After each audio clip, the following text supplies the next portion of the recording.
avec Maxime Delan. Personne n'est venu m'aider. On a engagé du monde, là, mais il n'y a personne qui est venu faire des boîtes, venu peinturer. Mon gars est venu, il a fait 2 murs, il est parti. Pour manger. la petite histoire, Benoît de ménage. Ouais. Personne. Non plus, hein? Je t'ai pas vu, là. On habite pas loin, moi, toi. Appelle-moi si... On s'est croisés au Costco. Oui, c'est vrai. Appelle-moi. Quand la pizza va arriver, tu m'appelles. Toi, je le sais. Roum, une dans chaque main. Le SAF, le pic assiette. Puis, faut que j'y aille, là. Il est arrivé quelque chose au coin de la rue. Moi, peinturer le mur du salon. C'est fait. Non, c'est beau. Okay. J'ai tout fait. J'ai tout peinturé moi-même. C'est beau. Madame Dutrisac m'a aidé un petit peu. Mais essentiellement. Fait que t'es tout seul. Comme un chien. On a combien de temps, là? Hey!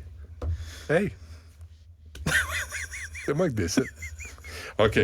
Des manifestants. Ah, ça, c'était brillant. Là. Hey, mais juste avant, oui? tu sais que t'avais reçu... Moi, je sais. T'avais reçu le monsieur en entrevue qui avait trouvé le corps d'un itinérant qui s'était fait poignarder à mort. Juste te dire, le SPVM qui confirme l'arrestation, Jesse John Brandon Moore, 29 ans, qui a fait des aveux complets aux enquêteurs. Donc, arrestation pour meurtre. Il a comparu meurtre non prémédité. Il était avec sa petite fille puis sa femme. Puis sa femme a juste eu le temps de cacher les yeux de la petite fille. Un meurtre en plein centre-ville, en Montréal. plein jour. Ouais. Super, là. Lâchez pas. Super ville. D'ailleurs, c'est tellement une extraordinaire ville. Une gang de cabochons ont bloqué le pont Jacques-Cartier. Ouais, des manifestants pro-Palestine, heure de pointe, complètement cauchemardesque pour des milliers et des milliers d'automobilistes, des gens qui s'en vont travailler, qui s'en vont porter les enfants en garderie, qui s'en vont à des rendez-vous médicaux, peu importe. Mais t'as pas de nouvelles, toi? Quoi? T'as pas de nouvelles, là? L'armée israélienne vient de se retirer Oui, mais de Gaza. c'est ça. Je m'en allais là, j'ai dit, sais-tu si le conflit a stoppé le cessez-le-feu? Oui, c'est fait. Oui, tabarouette. C'est fait, la paix au Moyen-Orient, grâce à nos amis. Notre quelques dizaines de manifestants pro-palestiniens. Écoute, là, ça me rentre pas dans la tête. Ce matin, 8 heures, t'as quelques dizaines. Tu sais, j'ai regardé les images, une cinquantaine. Mais attends un peu. Ils sont montés sur le pont Jacques-Cartier, puis clairement, ils ont pris les policiers par surprise. Ça, d'une part, je pense que c'est de la mauvaise job de renseignement qui a été faite, parce que, de façon générale, quand il y a une manifestation ou un coup d'éclat comme ça, les policiers sont pas mal toujours au courant. Et là, ils ont réussi à monter à l'entrée du pont Jacques-Cartier. J'ai compté là, une douzaine de bancs de parc que tu peux pas amener tout seul, là, des gros bancs de parc et 3 tables de pique-nique. On a enchaîné ça ensemble pour faire un genre de... Ils ont eu le temps de faire tout ça avant que la police allume. Mais c'est ça, là. Hey! C'est bon. Fait que là, qu'est-ce qui est arrivé? C'est que tous les gens qui venaient pour arriver à Montréal, ils sortaient du pont. Ils ont tout fait demi-tour pour retourner par l'autre bord. Là, tout le monde s'est rabattu sur Pont-Mercier, Pont-Champlain, Pont-Victoria. Moi, je suis passé à côté le matin. Ça avait pas de bon sens. Les gens qui attendaient pour quelques dizaines de manifestants qui se disaient... En bloquant le pont Jacques-Cartier, ça va arrêter de tirer à Gaza. Moi, je parierais un vieux d'eux que ça a l'effet contraire. Ça met le monde en tabarbupe. Ça met... Puis l'autre chose que je comprends pas, puis j'ai appelé la Sûreté du Québec ce matin, j'ai fait l'innocent, pas difficile. J'ai dit, drôle. Avez-vous arrêté des gens par hasard? Non, il n'y a pas d'arrestation. Es-tu sérieux? J'ai dit, pourquoi donc? Je ne pourrais pas répondre à cette question-là. Ils ont arrêté personne. Et les manifestants, quand ils ont vu là, que les policiers venaient d'arriver, là, les groupes d'intervention et tout ça, puis je te rappelle, c'est le groupe d'intervention du SPVM qui s'est pointé là, alors que c'est territoire SQ. Ben oui. Mais l'anti-émeute de la Sûreté du Québec était... Qui est à côté, sur Partenaire. Ben, je suis pas sûr qu'ils sont basés Non, mais là. il y a quelques téléphones, là, Steve. Il y avait quelques policiers, mais eux, quand tu as des manifestants devant toi comme ça, il faut que tu arrives en anti-émeute. Fait que le nombre de policiers était insuffisant pour intervenir. Fait que quand les manifestants ont commencé à sentir la soupe chaude, tout le monde s'est mis à courir. On parle de petits manifestants masqués. Tout le monde s'est mis à courir sur de Lorimier en direction sud.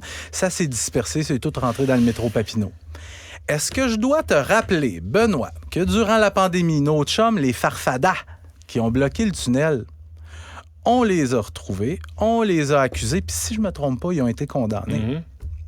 Et là, n'importe qui, on peut bloquer le pont Jacques-Cartier comme ça, en pleine heure de pointe. Et il y a toujours un véhicule de la Sûreté du Québec à l'entrée, en tout cas du côté de Montréal, devant le pont Jacques-Cartier, mais pas ce matin. peut-être qu'il était là, mais il est tout seul. On sait tout seul. C'est la police. Ça arrive. Avec ton char, il y a un gun. Il y a un gun. C'est le feu, ils l'ont dit. C'est le feu. Puis il arrive avec des bancs de parc. Là, personne qui allume. Mais je veux dire, les bancs de parc, les tables de pique-nique.